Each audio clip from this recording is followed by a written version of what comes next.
हर हर महादेव। भक्तजनों, आज हम बात करेंगे द्वादश ज्योतिर्लिंगों में से चौथे ज्योतिर्लिंग श्री ओंकारेश्वर श्री अमलेश्वर ज्योतिर्लिंग की। यह ज्योतिर्लिंग मध्य प्रदेश में खंडवा जिले में पवित्र नर्मदा नदी के तट पर स्थित है। इस स्थान पर नर्मदा के दो धाराओं में विभक्त हो जाने से बीच में एक टापू सा बन गया है।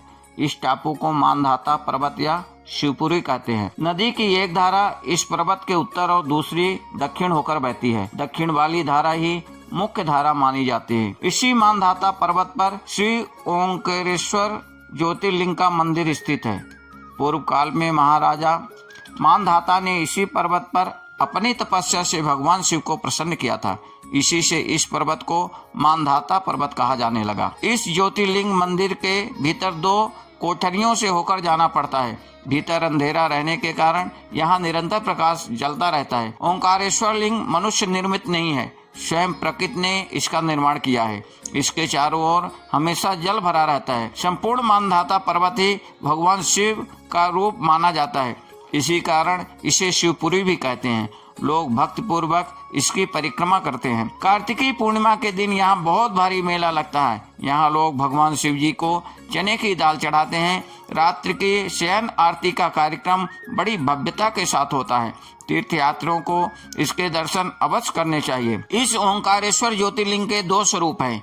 एक को अमलेश्वर के नाम से जाना जाता है। यह नर्मदा के दक्षिण तट पर ओंकारेश्वर से थोड़ी दूर हटकर है। पृथक होते हुए भी दोनों की गणना एक ही में की जाती है। लिंग के दो स्वरूप होने की कथा पुराणों में इस प्रकार दी गई है। एक बार विंध्य पर्वत ने पार्थिव अर्चना के साथ भगवान शिव की 6 मास तक कठिन उपासना की। उनकी इस उपासना से प्रसन्न होकर भूत भावन शंकर जी वहां प्रकट हुए। उन्होंने विंध्य को उनके मनोवांछित वर प्रदान किए। विंध्याचल की ईश्वर प्राप्ति के अवसर पर वहां बहुत से ऋषिगण और मुनि भी पधारे। उनकी प्रार्थना पर शिवजी ने अपने ओंकारेश्वर नामक लिंग के 2 भाग किए। एक का नाम ओंकारेश्वर और दूसरे का नाम अमलेश्वर पड़ा। दोनों लिंगों का स्थान और मंदिर पृथक होते हुए भी दोनों की सत्ता और स्वरूप एक ही माना गया है। शिव पुराण में इस ज्योतिर्लिंग की महिमा का विस्तार से वर्णन किया गया है। श्री ओंकारेश्वर और श्री अमलेश्वर के दर्शन का पुण्य बताते हुए नर्मदा स्नान के पावन फल का भी वर्णन किया गया है।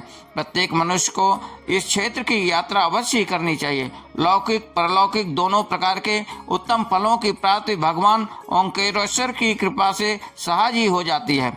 अर्थ धर्म काम मोक्ष के सभी साधन उसके लिए सहज ही सुलभ हो जाते हैं। अंततः उसे लोकेश्वर महादेव भगवान शिव के परम धाम की प्राप्ति भी हो जाती है। भगवान शिव को भक्तों पर अकारण ही कृपा करने वाले हैं। वह अवधरदानी हैं। फिर जो लोग यहाँ आकर उनके दर्शन करते हैं उनके सौभाग्य के विषय में कहना ही क्या है।